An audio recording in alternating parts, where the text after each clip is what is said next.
नमस्ते। आज की इस चर्चा में हम एक बहुत ही दिलचस्प और सच कहूं तो थोड़ी चौंकाने वाली बात पर गौर करने वाले हैं। हम थिबॉट म्यूरिस की शानदार किताब फोकस ऑन द प्रोसेस के बारे में बात करेंगे। ये किताब एक बहुत ही अप्रत्याशित सत्य से पर्दा उठाती है कि लक्ष्य हमें सफलता नहीं दिलाते। बिल्कुल, आपने सही सुना। सफलता असल में प्रक्रियाओं से मिलती है। क्या हासिल करना है, इसके बजाय हमें ये सोचना चाहिए कि किस तरह का व्यक्ति बनना है। परिणामों के प्रति जो हमारा जुनून है ना, उसे हटाकर प्रक्रिया के प्रति समर्पण लाना, यही आज की हमारी पूरी चर्चा का मुख्य आधार है। तो चलिए सीधे मुद्दे पर आते हैं। जरा सोचिए, क्या लक्ष्य सच में सफलता दिलाते हैं? हम में से ज्यादातर लोग यही मानते हैं कि अगर बड़े और महत्वाकांक्षी लक्ष्य तय कर लिए तो बस कामयाबी मिल ही जाएगी। लेकिन मेविरिस यहां एक अलग ही तर्क देते हैं।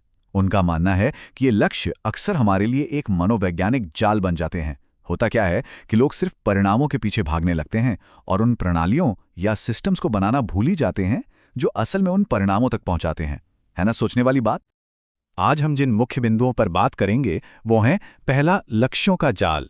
दूसरा, नियंत्रण और हमारी नई पहचान। तीसरा, एक कारगर प्रक्रिया कैसे बनाई जाए।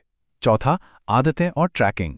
पांचवां, रास्ते में आने वाली बाधाएं और धैर्य का महत्व। और अंत में छठा, एक प्रक्रिया आधारित जीवन जीना। तो आइए देखते हैं कि कैसे हम लक्ष्यों के इस भारी भ्रम को तोड़कर रोजमर्रा की व्यवहारिक प्रणालियों के जरिए एक बिल्कुल नया और असरदार ढांचा तैयार कर सकते हैं। शुरुआत करते हैं हमारे पहले भाग से, लक्ष्यों का जाल। आइए समझते हैं कि कैसे हमारे पारंपरिक लक्ष्य अक्सर बाहरी चीजों पर निर्भर होते हैं, हमेशा भविष्य की ओर देखते हैं और भावनात्मक रूप से हम पर हावी रहते हैं। होता क्या है कि लक्ष्य अक्सर हमारे आज और हमारा भविष्य कैसा होना चाहिए, इन दोनों के बीच एक गहरा मनोवैज्ञानिक अंतर पैदा कर देते हैं।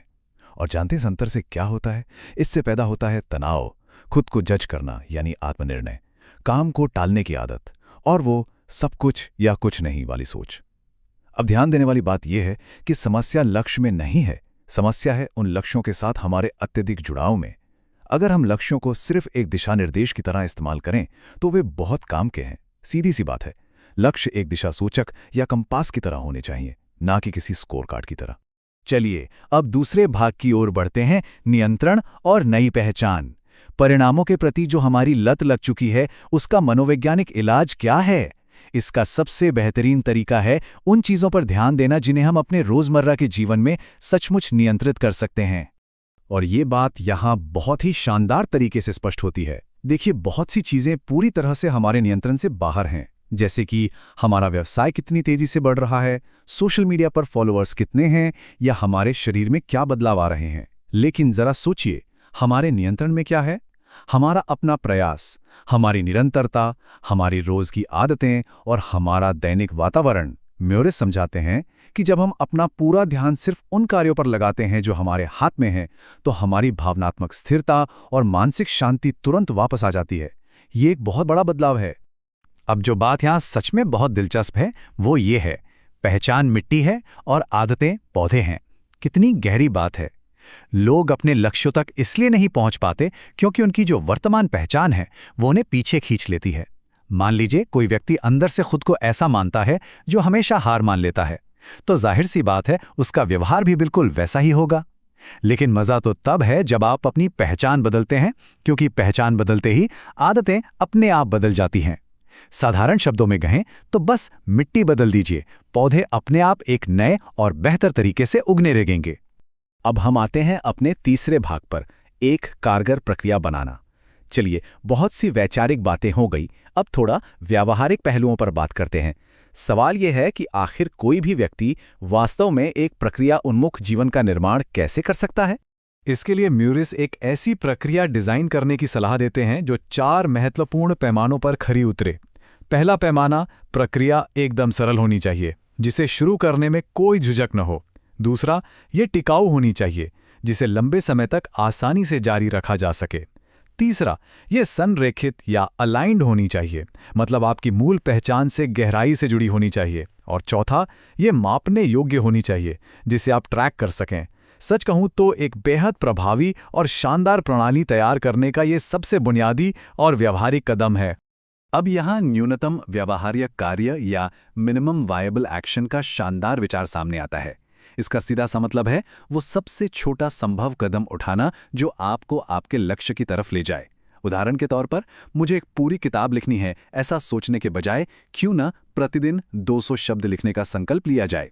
या फिर मुझे एकदम फिट होना है सोचने के बजाय रोज सिर्फ 10 मिनट व्यायाम करने का लक्ष्य रखा जाए। असली जादू आपके रास्ते की रुकावटों को कम करने में है। जब आपकी प्रक्रिया एकदम सरल होती है ना, तो दिमाग कोई बहाना नहीं बना पाता और काम बस पूरा हो जाता है। तो चलिए अब आगे बढ़ते हैं भाग 4 की तरफ, आदतें और ट्रैकिंग। आइए थोड़ा गहराई से समझते हैं कि हमारी दैनिक आदतों का तंत्र कैसे काम करता है और किसी भी चीज में महारत हासिल करने के लिए फीडबैक लूप्स क्यों इतने जरूरी हैं। अब देखते हैं कि ये पूरा ढांचा कैसे विकसित होता है। असल में आदतें हमारी सफलता की वो अदृश्य संरचनाएं हैं जो हमारी प्रगति को पूरी तरह से ऑटोमैटिक बना देती है। ये जो आदत का चक्र है, ये मुख्य रूप से 3 चरणों में काम करता है। पहला है संकेत या क्यू, दूसरा है उस पर की गई क्रिया और तीसरा है उसका पुरस्कार। अगर हम अपने संकेतों और पुरस्कारों को थोड़ा सोच समझकर और समझदारी से डिजाइन करें तो हम ऐसी आदतें बना सकते हैं जो जीवन भर हमारा साथ निभाएंगी। आपको ये जानकर हैरानी होगी कि हमारी इच्छा शक्ति से कहीं ज्यादा हमारे आसपास का वातावरण हमारे व्यवहार को प्रभावित करता है। बिल्कुल, अपने काम करने की जगह को साफ रखना, ध्यान भटकाने वाली हर चीज को दूर कर देना और सबसे जरूरी बात, अच्छी आदतों को करना आसान बनाना और बुरी आदतों को करना बेहद मुश्किल बना देना। वास्तव में अपने पर्यावरण को सही ढंग से डिजाइन करना भी आत्मसम्मान का ही एक रूप है। ये हमारी अंदरूनी प्रतिबद्धता की एक बहुत ही सुंदर बाहरी अभिव्यक्ति है। और जब हम ट्रैकिंग की बात करते हैं तो इसका मतलब कोई पूर्णता या परफेक्शन हासिल करना नहीं है। ट्रैकिंग का मतलब है जागरूकता, क्योंकि जीवन का एक बहुत ही जाना माना नियम है, जिस चीज को मापा जा सकता है उसी में सुधार किया जा सकता है। एक साधारण सा हैबिट ट्रैकर, आपकी रोज की डायरी या फिर हफ्ते के अंत में की गई एक छोटी सी समीक्षा, ये सभी उपकरण हमारी प्रगति देखने और खुद के प्रति जवाबदेह बने रहने में बहुत मदद करते हैं। सच कहूं तो सही ट्रैकिंग एक साधारण सी प्रक्रिया को एक बेहद जीवंत और असरदार प्रणाली में बदल देती है। अब आते हैं भाग 5 पर, बाधाएं और धैर्य। देखिए, ये तो तय है कि हर प्रक्रिया में कुछ ना कुछ रुकावटें जरूर आती हैं।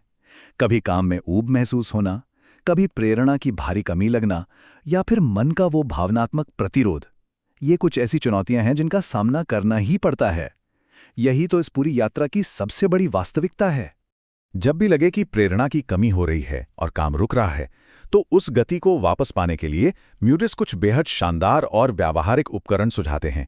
पहला है 2 मिनट का नियम, यानी किसी भी काम को बस 2 मिनट के लिए शुरू कर दीजिए बिना कुछ सोचे। और दूसरा है कभी शून्य न होने का नियम, मतलब हर दिन कुछ ना कुछ तो जरूर करना है, चाहे वो कदम कितना भी छोटा क्यों ना हो। हमेशा याद रखिए, रास्ते में आने वाली बाधाएं कोई असफलता की निशानी नहीं है, बल्कि वो तो हमारी प्रगति का ही एक बहुत अहम हिस्सा है। मैं और इसे एक बहुत गहरी बात कहते हैं कि हमारी अधीरता यानी उतावलापन हमारी निरंतरता की सबसे बड़ी दुश्मन है।